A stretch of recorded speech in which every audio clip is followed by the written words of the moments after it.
All right. Well, welcome everybody to the Indigenous Entrepreneurs Podcast.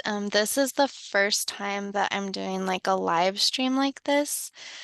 So new experience. Thank you all for joining us. And today we have two very special guests, Nicole Johnny and Veronica Lane with us as part of our POV point of view series, lessons learned on access to capital.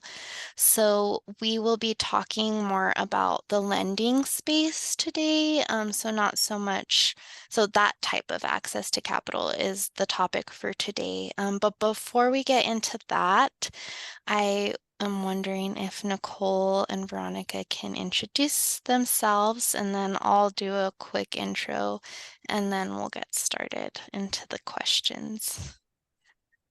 All right, Nicole, do you want to go first? Sure. I can totally go first. Well, everyone out there, hello. Yeah, it's Nicole Johnny and Yishia. Kia ani nishla do tsna jana vashishin. Trabahin da shiche ado nasha shidina da shanale. Gut ego dana asana nishland or trons ele de nasha. Kreya be edil das nil eshagan ado shanan nishte. So, for all the listeners out there, the rough translation is I'm Nicole. I'm born to the Towering House clan, and I'm born for the Blackstreak Wood people. My maternal grandparents are the Water's Edge clan, and my paternal grandparents are the Tewa Bear people. I grew up in the community of Crystal, New Mexico as my home. But I'm currently living and working on Tewa territory in Albuquerque, New Mexico, and that's where I'm calling in from today. Thanks, Nicole. Veronica? Hello everyone. Veronica Lane Yinishia. Titna Gina Shlom Bita 20 Washington to the Blizzard that should shape is the planet that should Um I'm not gonna go to the English translation like Nicole did because I might miss one of them up. But Nicole and I are closely related. We're both Sitna Ginny, so that's awesome. Um, I'm originally from Tulsa, New Mexico, is my community, which is just north of Gallup, New Mexico. It's where I was born and raised, but I currently reside here in Denver, Colorado, on Cheyenne, Arapaho, and Lakota territory. So really happy to be joining you virtually and from my virtual Hogan, which I always like to pretend that I'm home. It's my home away from home. So happy to be here and really excited to have this conversation. Thank you. And for those of you who don't know me, I'm Cecilia Pacheco Vicente, Nakai Dene. But my husband is Dene. I'm still learning his clans though, because I know that'll be important if we ever have children. But I am the program manager for our Tribal Entrepreneurship Enhancement Program at UNM Rainforest Innovations. So we are the Technology Transfer and Economic Development Office for the University of New Mexico, and I work on the economic development side of things, creating programming for entrepreneurs, specifically for Native American entrepreneurs. And our program is basically working on assessing needs and barriers related to um, the Indigenous entrepreneurs face when starting up a business, and a huge need as well as barrier that we have identified is access to capital. So that's kind of what led to us putting this on. And this podcast is a huge part of just storytelling, telling the stories of Indigenous entrepreneurs as well as resources available and then topics of need. So thanks, Nicole, and Veronica for coming on with me. This is a huge, huge topic of need, access to capital. And Nicole and I had been talking about doing a series like this. I think we probably had the conversation in November of last year or something. I Um, think so. And I think it yeah. really has been since then. And, I think it's really important, like you were saying, Cecilia, of just it's an important topic that a lot of people have. A lot of entrepreneurs are curious about what types of capital is out there? How do you access it? And just what does it look like? And I know, what Veronica will share with us today is just, one of the many types of capital that's there. But I'm really excited about this opportunity to kind of like share this with you and kind of like chime in on the conversation about this. Mm-hmm. So before we get started, both of you are in the space of like capital. So, Nicole, if you could just talk about your organization, who you're with, what you guys do, and then we'll have Veronica introduce Native American Bank and kind of her journey getting to where she is today. Yeah, of course. So, I'm with Raven Indigenous Capital Partners, where North America's one of their first Indigenous owned and led venture cap company around. So, basically, while we are in the capital ecosystem, the type of capital that we provide is what we would call equity backed capital. So, it's about, providing investments, and the type of investments that we do is always the minority type of contribution towards that. So we would definitely be buying like shares of a company, of a native owned company. So we invest in native owned businesses across Canada and the US. And so that's the type of capital that we provide, although a lot of our entrepreneurs might be more familiar with the other types of traditional types of capital that, we're really excited that Veronica is going to share a little bit with us about the capital that the Native American Bank provides. But besides that, on the equity side, that's what we do at Raven. Awesome. And there's a great episode that Nicole did with me quite a while back that I can link where she talks more about Raven Indigenous Capital Partners. So Veronica, tell us about Native American Bank. Yeah, for sure. Thank you. So I work for Native American Bank. We are headquartered here in Denver, Colorado. We have a branch here in the city, but we originated really out of Blackfeet territory up in Browning, Montana. So we still have our full service branch there where we have like a teller line, do really community banking. We're the only bank in town. So that's where we originated from. Kind of moved to Denver because it's really central for us because on the lending side, we are a national lender, meaning that we provide commercial financing from, in Alaska down to Florida and everywhere in between. Um, and we just opened late last year a new location in the Pacific Northwest. So we're looking to expand our footprint. And that office is currently housed in Issaquah right now. So we do have plans, and our, growth plans include opening a branch there in the Pacific Northwest. And pretty much I think it's probably going to be like on Tulalip territory, which is going to be really nice to also be in another Indigenous community to really help serve um, our people in our community there. So that's about Native American Bank. I'm currently the interim chief lending officer here at the bank and have been with the bank for about 9 years now. I started as a credit analyst, so doing underwriting. I was the person who was analyzing, financial statements, tax returns, personal financial asset like balance sheet stuff, really doing the deep dive analysis when we get loan applications, because there's a whole process related to that I think, not a lot of people think about. And it's one of the reasons why we ask for all the information that we ask for, is because there are people like what I used to do who are going behind the scenes and doing all the number crunching. So that's what I did for a few years here at the bank to start, and then moved over to the lending team where I was a business development officer. I was probably a business development officer for about just over 4 years. So really started doing more like external work, going out traveling, meeting clients, trying to get new loans for the bank, participating in conferences and panels. And that's actually how I officially met Nicole for the first time, because we were on a panel up in Portland, Oregon.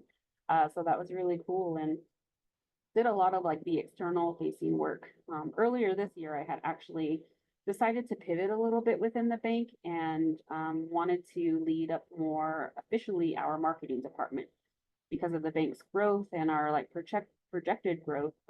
We really needed to focus on that from like a marketing side, a comm side. There were just a lot of things that we hadn't been doing that I wanted to really like lead and just be the person who could talk about banking without being so technical. I think I really like that the most, especially for our communities. Um, Nicole can also attest to going to conferences and hearing bankers talk, and they just use acronyms and lingo, and it's like, you shouldn't talk like that because not everybody knows what you're talking about. So I really like, melding that aspect together, especially for our communities. But recently just stepped into the interim CLO position as we're looking for our permanent replacement, and really excited to, continue to help support the bank in our growth. And so that's sort of like what I'm doing now within the bank. But I guess a little bit more about like my personal like story and career growth too that got me here was I grew up in my community in Toflagai, as I mentioned, graduated from Tohatchi High School, and then went to Fort Lewis College and got a bachelor's degree in accounting. So wanted really like that financial foundation. I knew I did not want to become a CPA. So that was just So what accounting class detoured you? Just kidding. Oh, a lot of the upper level ones, like they were insane. It's so funny. I love accountants and I really respect them for that work. And I was like, nope, I'm not going to do this as a career. So I actually went into like the financial analyst realm. So have always been in sort of finance my entire career. I actually started outside of Indian country, got my first job at an investment consulting firm, moved to Portland, Oregon for that job. And then, like came down to Denver and started working for a startup company, for a Fortune 500 company, and then moved over to a software company. So it's been like the bank is the longest job I've ever had. So it's kind of weird. I say 9 years, I'm like, that's crazy. But yeah, so kind of had like a really diverse experience outside of Indian country before coming to work at the bank. And it was always my goal and my passion to get back into my community, to do work within my community. So just felt very fortunate that I was able to find this institution where not only do I get to work with Navajo business owners or business owners located in the Four Corners or near where I'm, very familiar with, but really on a national scale. And the really cool thing is that, we are Native owned. So we have 37 shareholders in total, but 31 of them are tribes, tribal enterprises, and Alaska Native corporations. So we have such a wide footprint from a shareholder level and also a wide footprint from our commercial lending. And on our portfolio right now, about 95% of our loans are to Indian country. So we really like perform our mission and like we walk the walk, it's really our expertise. And just really, I feel fortunate that I get to learn about so many other cultures, communities, other tribes. I've been very fortunate to visit various other tribes and locations across the country with this work, which I think is like a really cool side benefit. But I'll stop there. That's a little bit about sort of like my personal journey and my path and how I got here to bank. Awesome. Yeah, well, one of the first questions that kind of popped into my mind as you were giving a background on like Native American Bank was you were talking about the people that you lend to. And so I'm wondering, what does that look like? And do does there have to be a physical location for people to like work with you? And like, does there have to be a physical location in their community? Or how can people work with you and who will you work with? Yeah, great question. So on the commercial side, we do everything, via our different branches. A lot of that work comes through Denver, and then now it's also being supported by our Pacific Northwest office because we have a new commercial lender there. But a majority of our commercial lending team is based in Denver. And, we have Zoom calls all the time when we get loan inquiries. We have phone calls. Usually it's a blind, and I shouldn't say usually, sometimes it can just be a blind email to the bank's info box, just like an entrepreneur wanting to learn more about the bank, about how to apply for a loan. And so, then it's setting up those calls and the contacts and really that's how we sort of start our discussions. So it's not necessarily in this day and age, thankfully, where we need to have a physical presence wherever business owners are located, because we do a lot of work via email, to be honest. And if you're super old school, then fax machines. Ooh, wonder who still has a fax machine.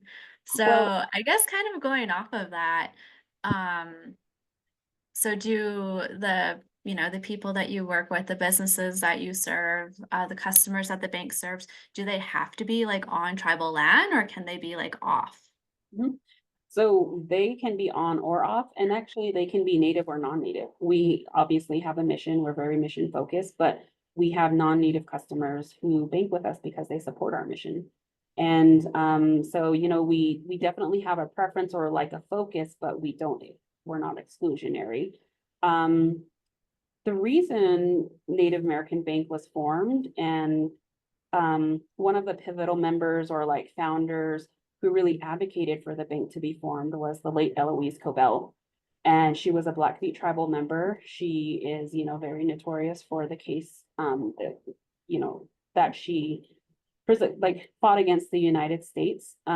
She, before that started, she actually was the treasurer for the tribe up in Blackfeet.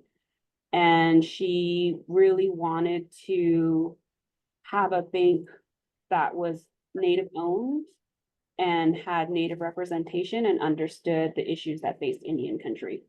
Because at that point, that was very, very scarce.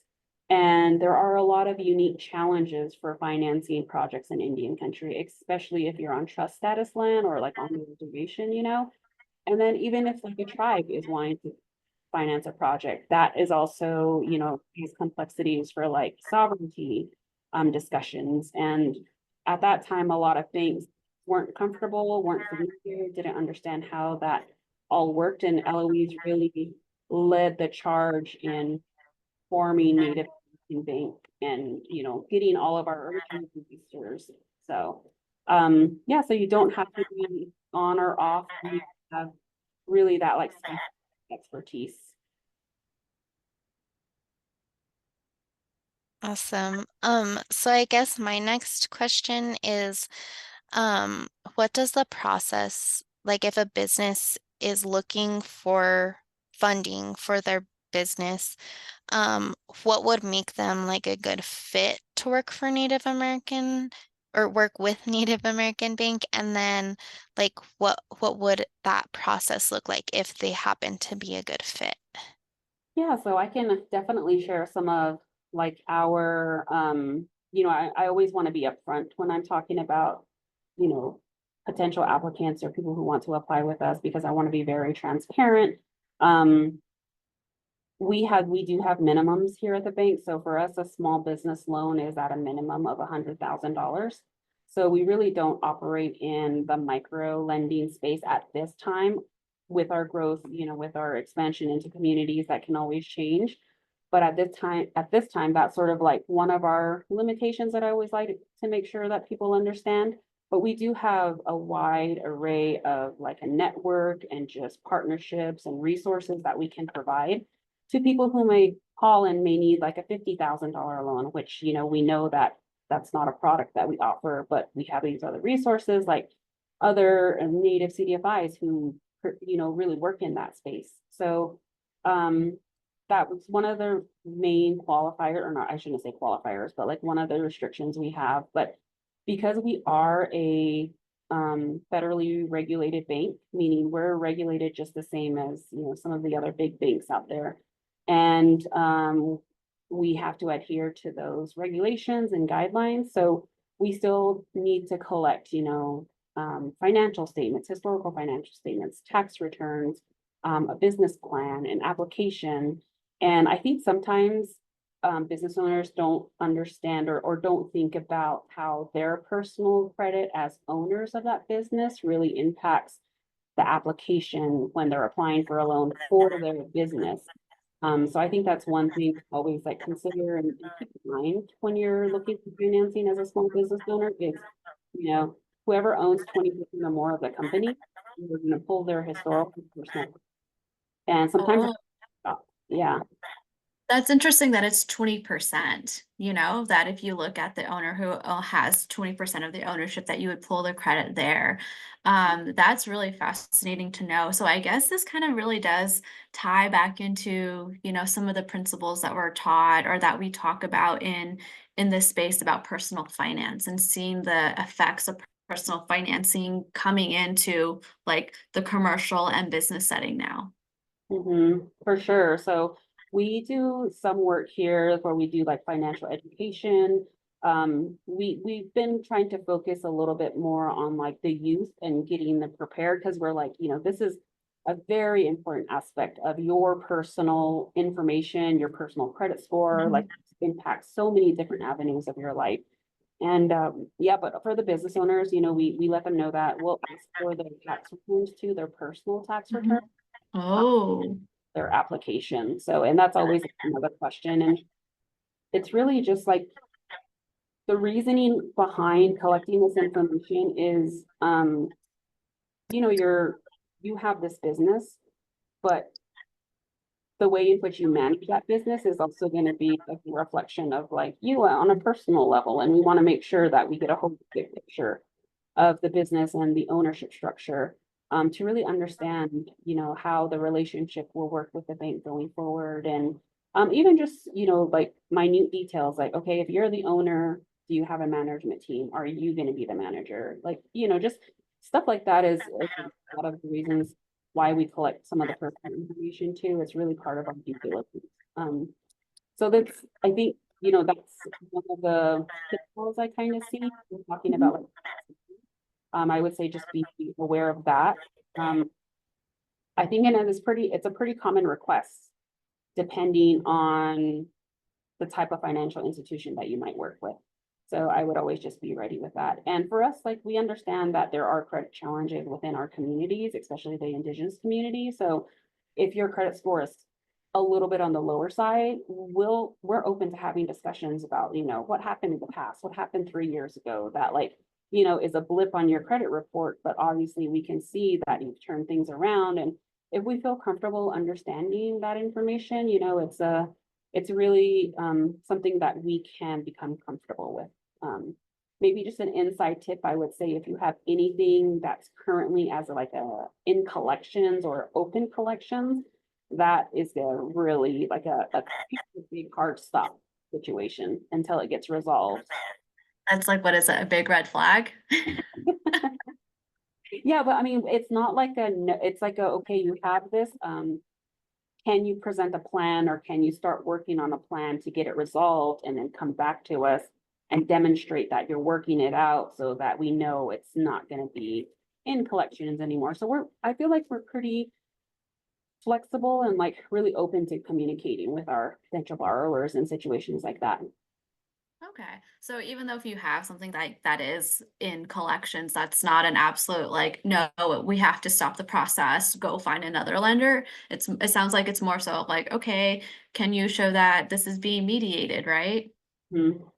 We'll do like little pauses. They're like kind of official pauses because we have to adhere to regulations, but we'll keep their information on file. If it's like needs a month or two, they can come back to us and let us know when they figure something out. So yeah, but we're very open to doing that too. I think just while you guys were talking, something that came up for me that I'd like to ask both of you, because I think it comes up for businesses is like, how does a business know that they're in need of financing or that they're ready to apply for financing? And how do they know which type of capital is best for them? I think that's something that a lot of businesses don't really know how to navigate. Like, should I go for a grant? Should I go for a microloan? Do I need more than a microloan, or should I explore other avenues? Can both of you kind of speak to that a little bit? Yeah, sure. Nicole, do you want to take that one or start off? I feel like I've been talking a lot. Sure. Okay. I think definitely with the venture side of it, with equity, it really does come down to because equity backed capital is a very niche type of capital. We understand that it's not going to serve every single type of entrepreneur there. Where people are most familiar with equity backed capital is more of like in the tech space of where you're looking to build like an app, a platform, you're looking to kind of build something along those chords.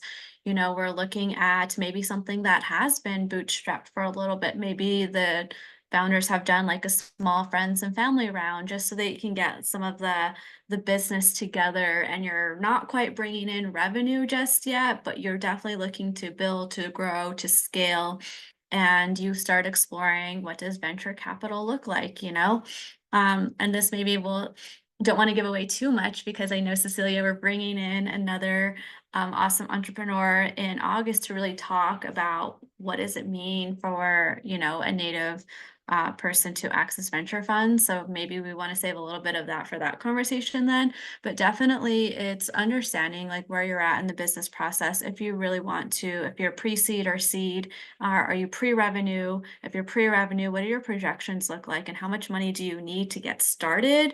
And how long is that money going to last you throughout, until you think you're going to start bringing in revenue?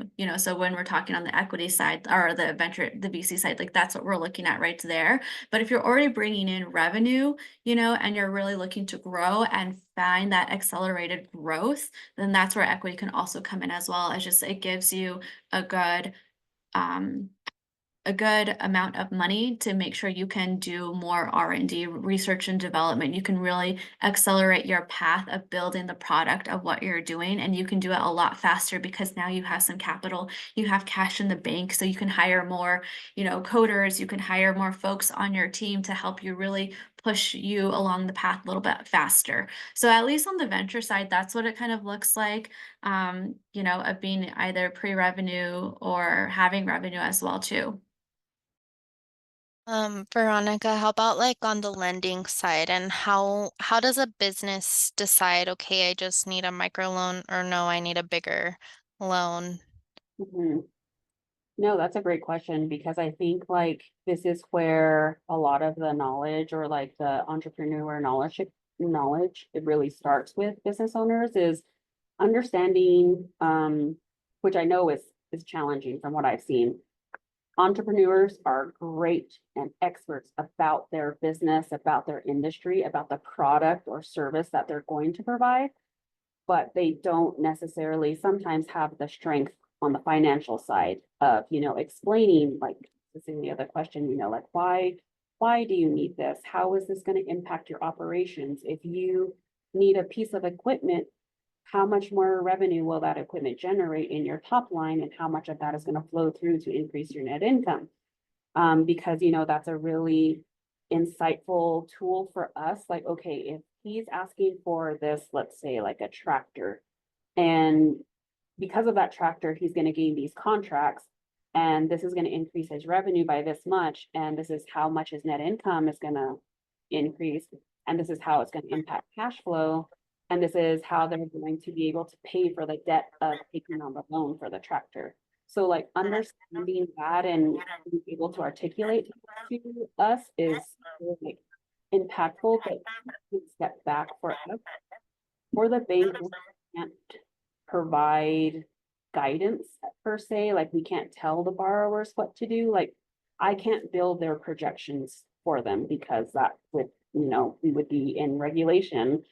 So for us, it's really when we get borrowers who kind of are like in that phase where they're unsure or they can't really explain the whys or hows.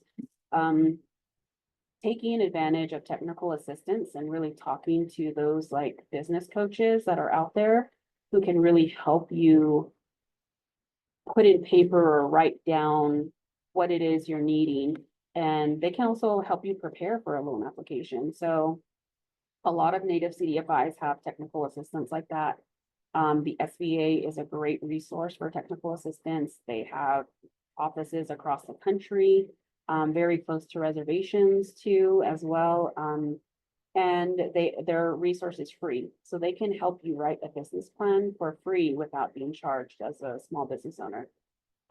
They can walk you through like, okay, this is if you're going to apply for a loan from a traditional bank, this is what they're going to ask for. This is what you're going to need to prepare or provide. So I think like when you're trying to figure out as an entrepreneur whether or not you should get a loan, you do have various different options. You know, you can ask a CDFI, you can look for a grant. Obviously, grant funding is the best because it's free money. You're not gonna have to Yeah. pay. There's no interest on it. So I always let entrepreneurs know to do that research too. And, you know, organizations in the community can definitely let them know about that. As a banker, I feel like it's bad for me to say like, go look for that before you come to us, but really it's in the best interest of the entrepreneur if they can get grant funding instead of taking on a loan, especially if they're in their early stages, you know, and maybe if they need more traditional debt, they can come back to us.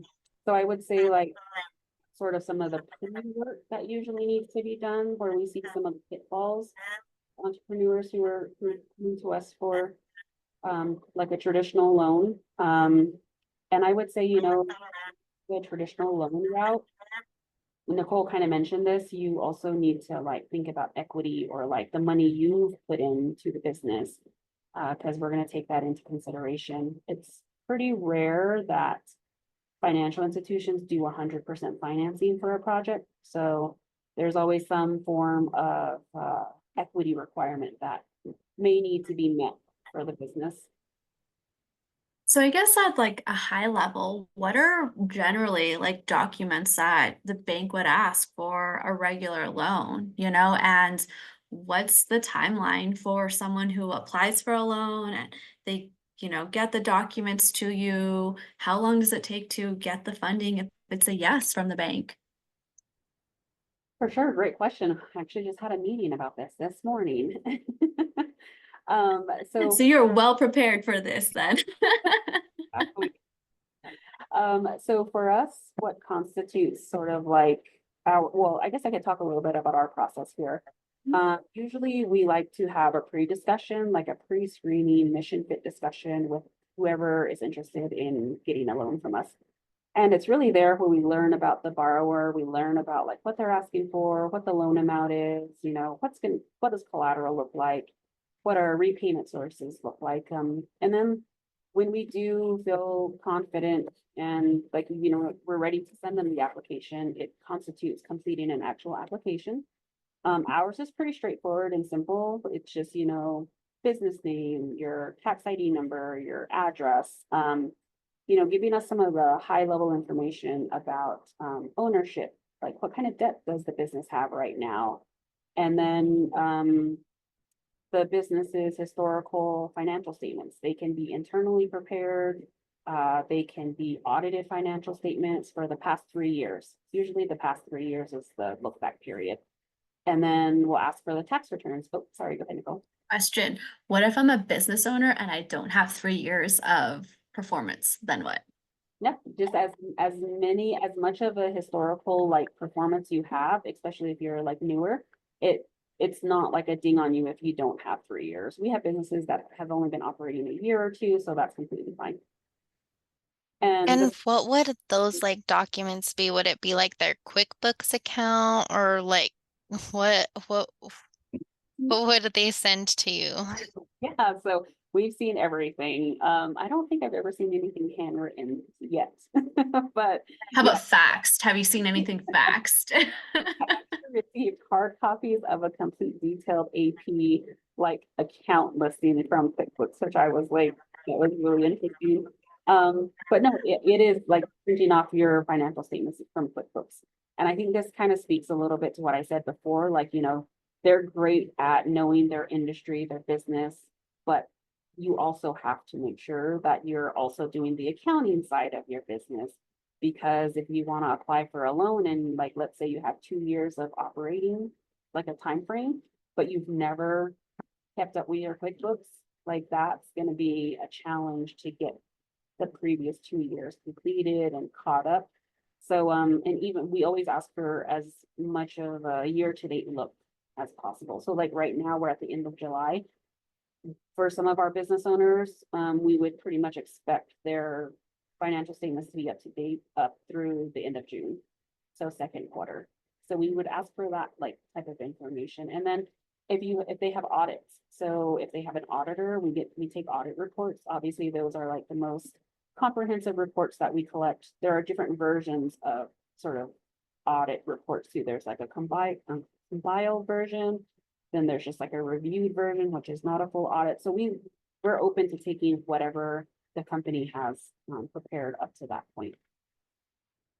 We do also, I just mentioned, tax returns. We'll ask for 3 years of historical tax returns. Obviously, if you're a tribe and we don't have tax returns, we understand that and we wouldn't ask for that information. So that's part of like the checklist. And am I missing anything as far as like document collection? Oh, a business plan. That's really pivotal, I feel like, and it usually can sometimes be a little bit of a hang up for entrepreneurs if they don't have a business plan written down. I think it's just always super helpful because it gives insights to their industry, to their competitors, how they feel about how their business is going to operate within that space. Very, very crucial information to have and that we glean a lot of information from. Going back, well, it can be included in your business plan, but we would also require projections. So, at least 3 years looking forward on your income statement and balance sheet. If you can do cash flow, that's a plus, but it's not one of the major requirements. So you do have to, do a little bit of legwork on the financial side for your business in order to be prepared for applying for a loan. I would say those are the major ones. Some of the other ones are like your articles of incorporation, your bylaws, your operating agreement. That stuff will also be like required for collection. So make sure you save those in a safe place whenever you get them filed. Because one of the pitfalls or tidbits is your IRS EIN letter. We will always ask for a copy of that to verify that you do have an EIN number. So save that, PDF it, save a copy, save it in your safe filing space, because we have come across situations where they're like, we don't know where that went, and you have to reapply or ask for a copy from the IRS, and who knows how long that can take some of these. Oh, wow. So that definitely does sound like a really like comprehensive list of documents, that's needed. But I think that's always good to know of what's required before you kind of start going down this path. So let's just say that you've got all the documents. There's someone with like maybe not the best credit score. There is something about coming in about a lien, but there's been conversations about it. And let's just say that the business has been in operation for 2 years and they're bringing in maybe $20,000 in revenue a month. What does that look like for a company? What would, and if it was like a green all the way down the path there, what does closing of a timeline of the loan look like? Yeah, so great question. Once we have a complete application, meaning that we collected all the documents, we have all of our questions answered, we have the loan structured, we have terms ready to be provided to the borrower, we can turn around an approval within 30 days here at the bank. Really timing to closing is also dependent upon, which something I haven't talked about. And I see that there's a question in the Q&A about if we participate in the Indian Loan Guarantee and Insurance Program, which is a type of government guarantee program, which we do. We are a preferred lender under the Indian Loan Guarantee and Insurance Program. So we have, that kind of also a little bit of a nuance that can impact your closing. So we do a lot of work where, we can't take real estate as collateral because the business is located on the res. And so we understand why that's the case and we're comfortable with that. So that loan may be under collateralized. And in that situation, we would tell the business owner, we can do this, but we're gonna have to add on the benefit of like the Indian loan guarantee. And that's really going to support the bank's affordability in providing that loan. So that the borrower, like, we can continue to proceed with the application. Let's say that, they decide, okay, yeah, that we'll go through the Indian loan guarantee program. Once we have our approval, we then need to package that loan on behalf of the borrower and send it over to the program for their approval. We already know their checklist. We, will have already collected everything for the loan and send it over to the program. And they quote like a 45 to 60-day turnaround time to get their approval, and we wouldn't be able to close that loan until we get the approval from the guarantee program. So in addition to the Indian Loan Guarantee Program, we also utilize SBA's guarantee programs, USDA guarantee programs, HUD Title VI programs. So we are very, very well versed in government guarantee programs because a lot of our borrowers need that additional support in order to obtain the financing that they need. And usually a lot of our borrowers understand that upfront. And so they're coming to us because of that knowledge and expertise that we have too. So timing wise can depend. If it's a conventional loan, meaning we don't have to get a guarantee program, we could close 2 weeks after we get our loan approval. If it's a loan that needs to get approved by a guarantee agency, then it's 2 months and 2 weeks after we get their approval. So it's really depends, and that's one thing that we're always upfront with too. When we're doing like customer calls and intakes is understanding timing restrictions, like if it's an acquisition and they have a closing target date stated in the purchase acquisition, we want to make sure that, the borrower understands, like, we might not meet that target. Can you get an extension? Can you start those discussions now? Because we will need an extension to the purchase agreement in order for us to, close this loan. So there's a lot of like little like nuances, but we communicate this to the borrowers, on a daily basis. We're in communication during the loan application and approval process. That's good to know. And I'm pretty sure maybe this is stuff that, well, I guess I shouldn't say I'm pretty sure, but this is probably items that are covered maybe in the pre-screen, like you were talking about, getting these little details, through and from the entrepreneurs. Mm-hmm. Yeah, definitely. It's definitely in that sort of like discovery area where we will tell them before we even give them a term sheet, like your loan request will need to have a benefit of a guaranteed product. But yeah, so it looks like Ken has a question and he said, hi, can businesses in Albuquerque apply for this funding? So you can. So Native American Bank, we have applications nationwide. So on the commercial side, we provide financing nationally. I will just put a disclaimer in case anyone asks. We don't do consumer lending nationwide. It's only in the places where we have a physical location. So right now it's only in Colorado, Montana, and Washington. And that's sort of like a federal regulation rule that we have to adhere to. Okay, that's really good to know because I was going to ask too, like, what's the difference between like having the physical locations of the bank, but then being able, and like, sounds like there was a two-side of it, of the consumer and the commercial side. So commercial is national, often on reservation, right? Yeah, correct. Okay, and then, but consumer was only in, can you repeat that again? Montana, Colorado, and Washington. Okay. That's really good to know, especially as you have folks, listening in from all over the place here. Yeah, that's definitely good to know. And I think it's good to differentiate between the consumer lending versus commercial, because it sounds like there are differences between what you can and can't provide. So kind of going off of the question that Nicole asked, kind of walking us through the lending process and what people need. Um, so let's say someone applied and they got funding. What are some recommendations or advice that you have for people once they do secure that loan funding? Because something that I've heard in conversations that I've had is a lot of times businesses will apply for funding, they get the funding, and then they're kind of like, okay, what do I do now? Like, how do I manage this money well? What are some steps and things that they need to consider? Mhm.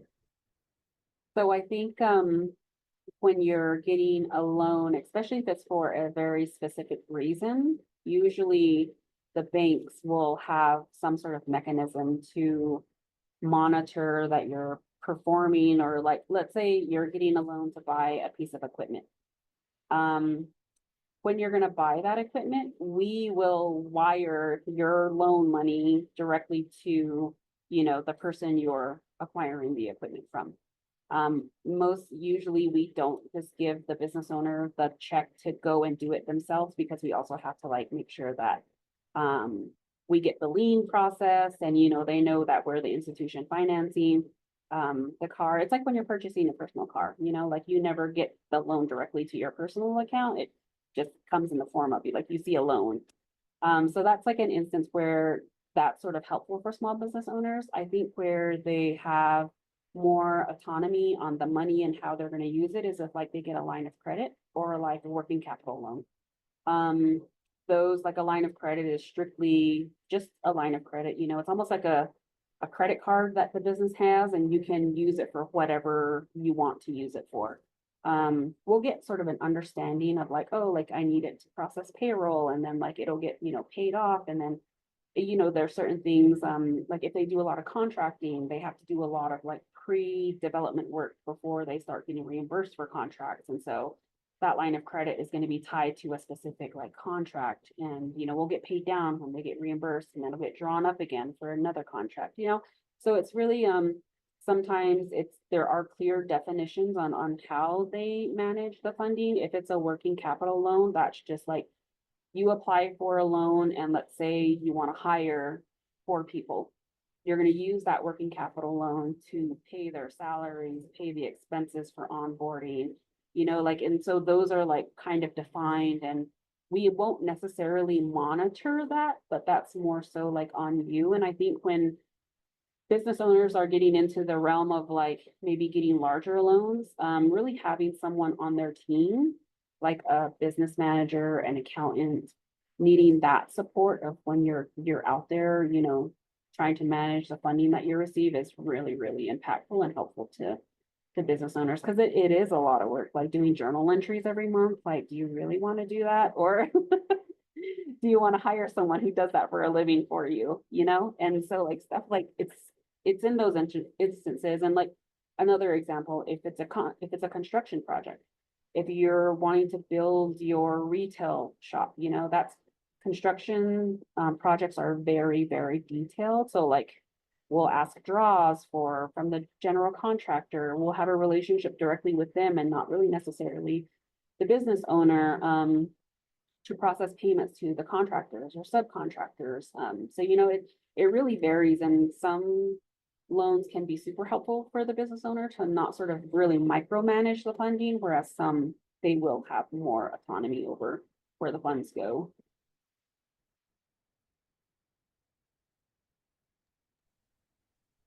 That's And really good to know, because I think sometimes it's like, entrepreneurs, you think about getting the money, but then when you finally get the green lights and you go and you're like, okay, now what do you do? So I think that definitely sheds a little bit of more insight of what that could look like for business owners there. I don't know if you saw, and there's another question. I don't know if you want to answer that, Veronica. yeah, so Delmar asked, does NAB have a max loan amount guarantee for business entities who qualify? So we have a very like unique sort of way in which we determine the max size of a loan that we can take on. If we have the benefit of a guarantee program, the one program that has the highest coverage is the BIA guarantee program, which is a 90% guarantee. Under that program, let's say if a business qualified for that, we could potentially, go up to 30, 40 million in loan size. So it's quite extensive. I would say that would be probably around the maximum, but we also don't really like to say that we have a max because we've built partnerships with other banks, with other native CDFIs. So we can structure larger loans and then also bring in partners to take, bits and pieces of it so that they'll all be involved in the project, but we'll lead the financing as like the lead lender. So we entertain loan sizes of anything, but yeah, we are able to probably take on larger loan sizes compared to other banks who may be our size asset wise, because of the benefit of utilizing government guarantees. Great question, Delmar. Awesome. So this isn't a question, but more so just a comment. I'm really glad that we were able to connect with you through Nicole, just because one thing that definitely comes up, is that barrier of businesses that are owned on tribal trust land and other banks not wanting to even look at lending to them. So it's really good for people like me who work with Native-owned businesses on and off tribal land to know that there is a resource, there is a bank that will work with those types of businesses. And I know other banks are starting to be more open, but I think it's good to have a solid person and institution that we can send people to.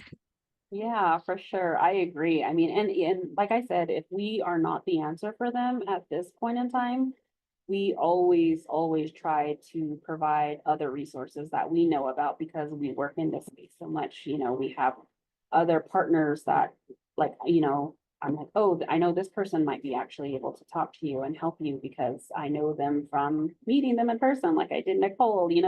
So Nicole and I have actually worked together on like, sending different types of deals back and forth, like with Ravens Investments and NAB providing a loan. So I mean, it really does happen and work in Indian country that we work together to really support our Indigenous entrepreneurs because we understand that like you can't just go to a big bank and ask for a loan and they're going to completely understand your needs and the challenges that you face. But I think between like Native organizations like Raven and NAB,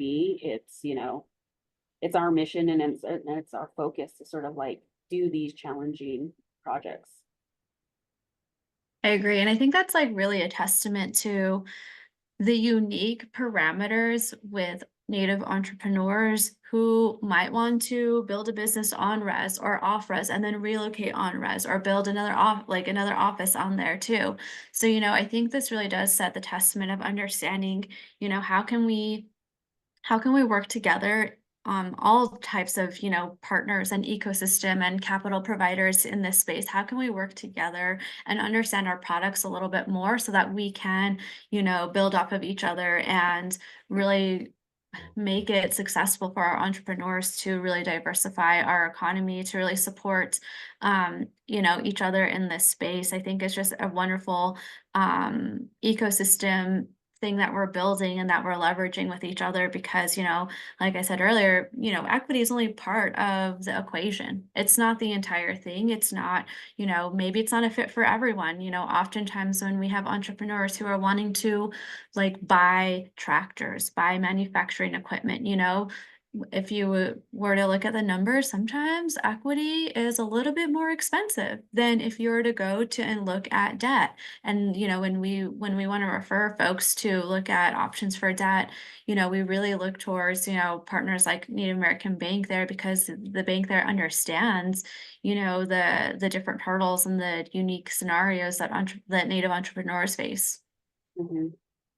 Yeah, and I think, kind of adding on to that too is like for us, because we are mission driven, I feel like sometimes when you say you're a banker, it's like a bad word. And I'm like, no, we're the good guys. We're not gonna like, charge you 20% interest rate just because we think it's risky that you're on the reservation, that's not really our mission here and how we work.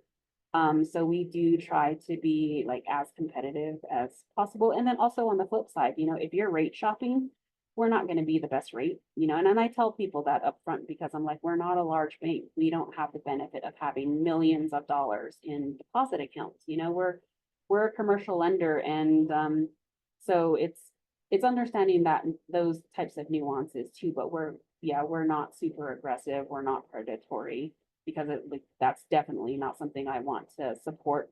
Being a Native person and helping my communities, I just have seen that growing up and really understand like that's really not what we do. And I think that also like contributes to the holistic approach and really supporting our Native entrepreneurs. And I think there's just kind of something to kind of say about that is maybe, you don't have as low of a rate as maybe a bigger bank, but in turn, you focus, like you're more people focused, you have a mission, you're mission driven. So, um, people will probably have a better experience with you because instead of just being like a number as a customer, you're really gonna look at them as a person as the business. So I would just say something that one of our liaisons, my Tega Lee, always says. So she does like credit counseling and stuff like that, but she says it's always better, in her opinion, to work with like a credit union or a smaller mission-driven bank than a bigger one, especially if you're a native business owner, small business owner, because they're really going to look at you as a whole, not just as a number. Mhm. Yeah, I agree. And I feel like a lot of Native entrepreneurs, their loans aren't cookie cutter loans, they're not standard. And there's always a unique aspect to it. And that's really where we come into. I want to just give a quick shout out to someone who is on here listening in, Ken Jackson, from the Minority Business Development Agency. Just because you were talking about technical assistance, they are one of those organizations who can kind of help businesses through those preparing all those documents, and making sure that they have what they need. So just a shout out to the MBDA. I know they're doing a lot of great work here in New Mexico, and they're one of those people who can help like in this whole lending process and applying. Perfect. Yeah, great resource. Thanks, Ken, for offering that. That's very much needed. Absolutely. Technical, see, now I'm just like taking a step back from like, what we've been talking about. It just seems like it really does live up to that phrase of like, it takes a village to raise children. It almost sounds like it takes a village to, support and foster, businesses of, the technical resources out there to the different types of capital, of like understanding all these acronyms as well too, because definitely you can get so lost in like the acronym soup of X, Y, and Z. Um, but I think it's really exciting to kind of see a lot of just what we're looking at in terms of opportunity and collaboration and partnership. And I think this is just one of those examples of that. Because I mean, even just in this conversation, we have, Ken with MBDA, we've got Native American Bank, we have the UNM Rainforest, innovations with the tribal entrepreneurship program, and we have Raven. We have so many people like at the table here, and it's just kind of cool to see that. And Mhm. that's exactly like what UNM Rainforest Innovations, like what our whole organization is based on, is like the rainforest concept, is bringing all these different entities, organizations, people together to help, create a rainforest ecosystem for our entrepreneurs, and our innovators in the state of New Mexico. But I think it reaches further than that. I mean, Veronica's in Denver. So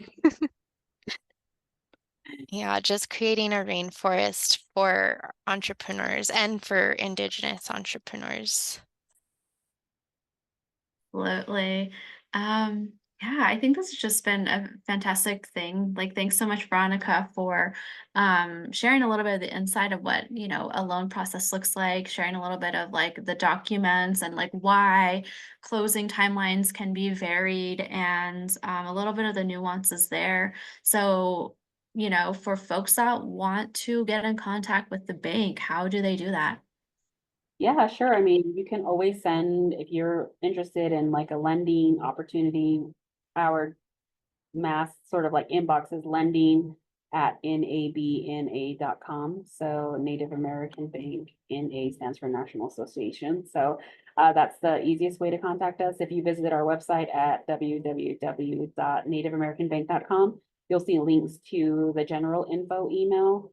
Those get monitored and filtered to the appropriate people every single day. So I would say, reach out there. If you want to send me a direct email, my email address is vlane, LANE, @navna.com. So, always happy to make connections, have, conversations for anyone who's looking to obtain financing.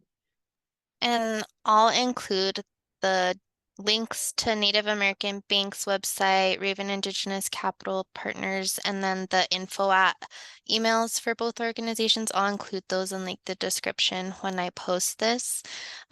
So just for everyone before we get off, these will be posted on Spotify and YouTube on the Indigenous Entrepreneurs podcast. So if you want to go check us out, I'm just gonna put the Spotify link in there. We're also on YouTube under UNM Rainforest Innovations, and there's a lot of other podcast episodes there where we're talking to different people who play a role in either as Indigenous entrepreneurs or serving Indigenous entrepreneurs. So we're just trying to build a library of conversations, stories, resources there. So thank you so much, Nicole and Veronica, for contributing to that. I'm really excited for this series. This is the first of the P.O.V series. We'll be having Sierra, remind me her last name, Nicole. Sierra Yeah. Grandma with Kismet. She'll be joining us next month. So thank you, Veronica, for being our first guest on this. Yeah. Yeah, thank you both so much. I really appreciate it, the invitation and the discussion. I feel like, this is definitely needed for our community. So thank you both for organizing, co-organizing. It's been great. And thank you everyone for joining live. This is the first time we did this, so I'm excited to having some more live podcasts as well as just the recorded ones. But thank you for joining us, and I hope you appreciated the conversation as much as I did. All Yeah, right. and we'll see you next month for the next one. Yes, sounds good. Thank you, everyone. Bye. Bye.